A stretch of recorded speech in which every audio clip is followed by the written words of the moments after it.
What's up, family? Welcome back to another legendary video. So with no further ado, like the video and let's get into it. I mean, I'm not on anyone's payroll. I'm not beholden to anyone. That's why I'm here telling the truth. I'm not here to gaslight anybody. This is just the truth. And what is the truth? The truth is this is just an epic disaster. This is a $1 billion disaster. Actually, it was $1.018 billion, I think, right? There were 20 million or $18 million dollars in debt. Right. It's incredible. And I raised millions. $20 million in debt, just to clarify. To that, I have friends that I have to be accountable to and to explain what happened because I told them it was a margin of error race. I was promised, Jen O'Malley Dillon promised all of us that Harris would win. She even put videos out saying that Harris would win. I believed her. My donors believed her. And so they wrote massive checks. I feel like a lot of us were misled. And even on the night of election night, I looked somebody in the eye and I said, are we going to do this? Are we going to pull it off? She told me yes. And I asked somebody else, like, how are you feeling? He's like, we're going to win Iowa. And I was like, what? Do you think, did they believe this going in? Was there a real sense of false confidence on the side of Kamala Harris? Or did they know they were in store for disaster? I was wondering about that. I was like, I asked them, are you privy to internal numbers that I am not seeing? Because I study this so carefully, and I just wasn't seeing any basis for that level of confidence. And I also want to remind our viewers that, the Trump campaign was touting all of these incredible empirical data weeks before election night. What Harris was touting was the door knocking. She didn't say anything really about early voting. Now I know it's because there was nothing much to say. I asked you. Well, family, let's add some context before we move on to the next video on what she has to say. This was an investment, right? From a business perspective, usually you invest money expecting a return on investment, but that didn't happen in her case, in which being an investor carries risk in itself. That's why you get understanding with anything that you do from anything you invest in before you invest in it. So her acting all shocked that they money is owed when you are dealing the cards that you were dealt with, which is, in this case, you dealt with the Democratic Party. They are the extreme leftists, which are corrupt. So it's shocking to see you raise $1 billion just like Hillary Clinton in 2016 or before Trump got inaugurated in 2016, and you still lose the election like Hillary lost when Trump was the president the first time, like I said, in 2016. So I just had to break it down for all those individuals that's claiming sexism, racism, etc.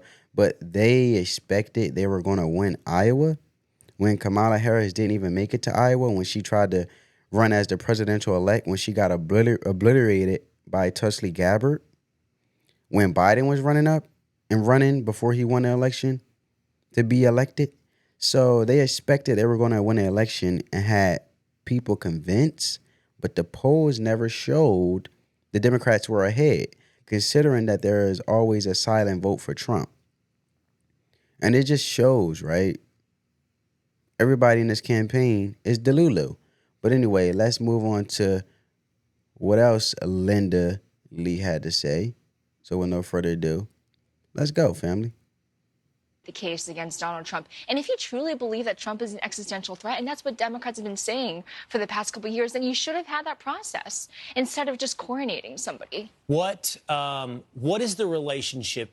What has been the relationship throughout the campaign, and what do you think the relationship is today between Biden world and Kamala Harris world? Well, I have friends, in both worlds, and let me tell you, the relationship was terrible even before the campaign. There was backstabbing. They wanted to hand her the most, least favorable agenda. The legislative priorities. She was stuck with immigration, civil rights, like none of that went before she was even a candidate. Exactly. You're saying, as vice president. There was a lot of backstabbing we saw in the press. People were leaking stuff all the time. The White House was leaking like a sieve when it came to Kamala Harris. And finally, in the final year, she was able to stabilize and stop the bleeding of her staff because there was a lot of turnover as well. And we saw the press reports about that. And things have finally started to calm down. And I actually think President Biden, the whole endorsing her 30 minutes after he dropped out, I think that was a big FU to the party. You don't want me, here's somebody that you may not like. but deal with it, you know? Suggesting that he's sticking the party with Kamala Kind of like Harris. sticking it to the man. Yeah, but okay, help me understand your perspective on that, because you worked for Kamala Harris. I didn't. I'm a donor. You're a donor. Technically, I mean, you know, I'm not on anyone's payroll. I'm not beholden to anyone. That's why I'm here telling the truth. I'm not here to gaslight anybody. This is just the truth. And what is the truth? The truth is this is just an epic disaster. This is a $1 billion disaster. Actually, it was $1,018,000,000. Okay, we got into that already. We saw that clip in the first segment of her speaking. But it just shows that everybody in this campaign so engulfed in and was so engulfed in identity politics that their heads wasn't in the right place, even if they bumped their heads accidentally, right? So, however, she did expose how crazy this campaign was financially. Also, the mindset of the campaign and how they got where they got in the first place. And also explaining the Biden world and Kamala Harris world. I find it funny that everything that came out her mouth was being seen the entire time, right? From Joe Biden wearing the Make America Great Again hat, Kamala pushing Joe Biden to the side at the DNC as he spoke last, as the sitting president at the end closing of the DNC, midnight, where everybody at home who's watching is wrapping it up for the night to get ready for the work day the next day. And, you know, working class people getting ready for the next day. But forcing Joe Biden out of the race. So as a big F you to the party, he endorsed Kamala Harris. And Joe Biden still hasn't spoken to Nancy Pelosi. So it's just a common sense aligned with human behavior thing.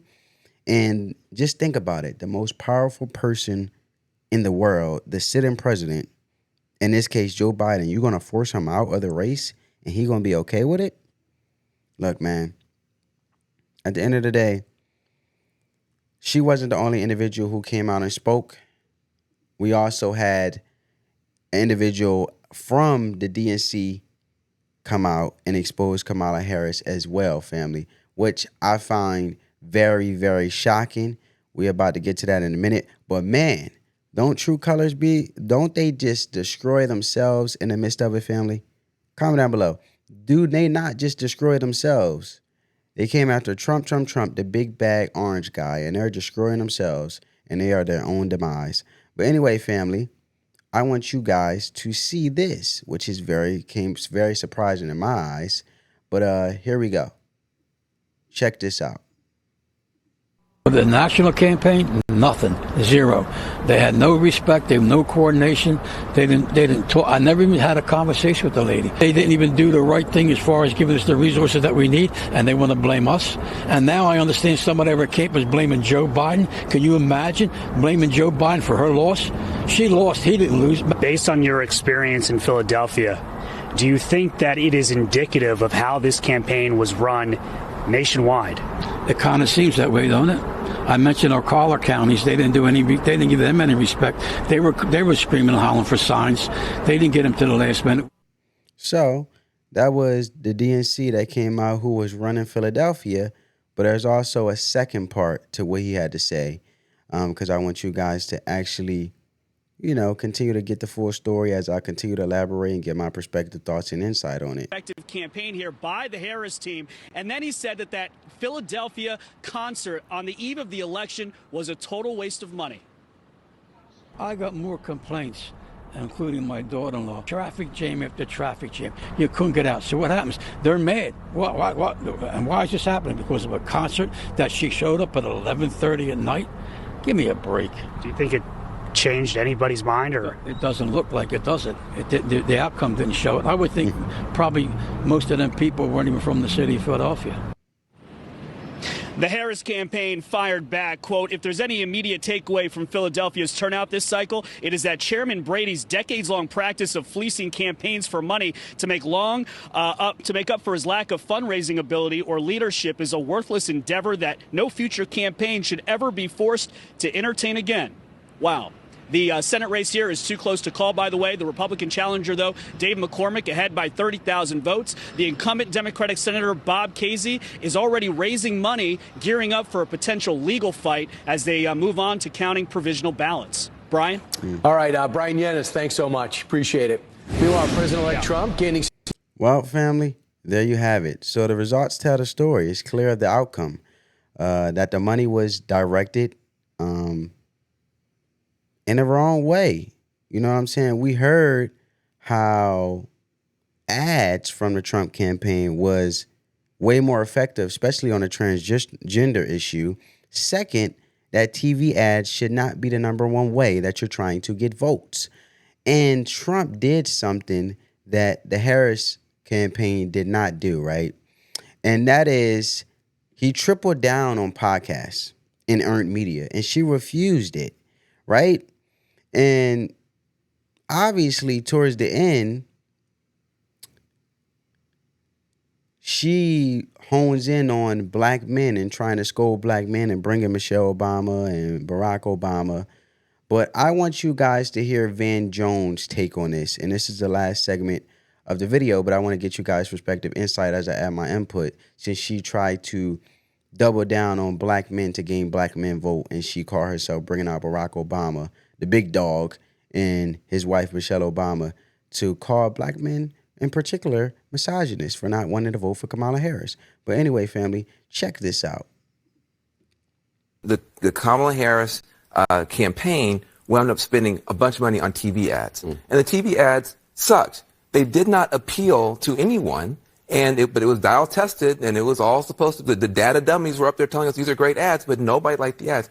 So people are now saying America is this racist, sexist, fascistic country because of this outcome. Listen, we've always had some racist, sexist, fascist people in the country. That's not what happened. What happened is you had some key parts of this coalition, especially black men, who were not handled properly. I can tell you right now, what was the agenda for immigrants? Comprehensive immigration reform. What's the agenda for women? Abortion. What's the agenda for transgender people? Dignity and respect. What was the agenda for black men? You still can't tell me. And that was a problem on our side. And when somebody walks away from you, you can blame them, you can blame yourself. The Democratic Party now needs to start listening. Black men have good ideas. Black men have given the majority of our vote to this party, but we deserve more respect than we got. And when you don't give people respect, they don't stick around. Well, family, obviously towards the end, he gets into the whole black agenda. I knew black men wasn't going to support her. Doesn't matter if she did anything different. Even if she came in the beginning acknowledging black men, the results would still be what they are, in which black men don't trust the Democratic Party anymore. You can't just utilize large media and just be like, listen what I say and not what I do. And that's how black men is going to look at it. You know what I'm saying? The majority and not the minority of black men was not going to vote for Kamala Harris, no matter how you look at it. But like I mentioned, TV ads don't work. Trump showed us you don't need to have the most money or the shiniest toy in a room to get the result that you're looking for. Exercise common sense strategically, and do not give this consensical, word solid nonsense, and actually get down to business and being able to articulate and get your thoughts off and communicate effectively with the people and be transparent. Because one thing that we, the American people, look at is how authentic and transparent you are in regards to the situation, so we can have real solutions, so we can continue to thrive as a country, let alone the economy, and for the best interest of the American people. Rather that's safety with our borders and for our children, and bringing money to our school system so they continue to thrive and give our kids the best education. And also, on top of that, family, individuals can be able to afford and utilize their paycheck from a culture standpoint, and being able to not live paycheck in a paycheck in a sense where they can't stretch it, being used to their cultural norms of how they used to utilize their money. They can pave their own way, and they can make their own way, making something out of nothing and creating their own path by being enlightened or enriched by the booming economy that we can have when it comes to being innovative and innovation, which will incentivize to continue to thrive and take on more roles from a business perspective and building up in the ranks with jobs. But if you continue to hound down the middle class people when it comes to taxes and call themselves taxing the rich, at the end of the day, it kills innovation from a business perspective. The wealthy will move their jobs overseas to China, and they will move their jobs over to Mexico, like you see in Stellantis, Cherry Hill, Jeep, and Dodge.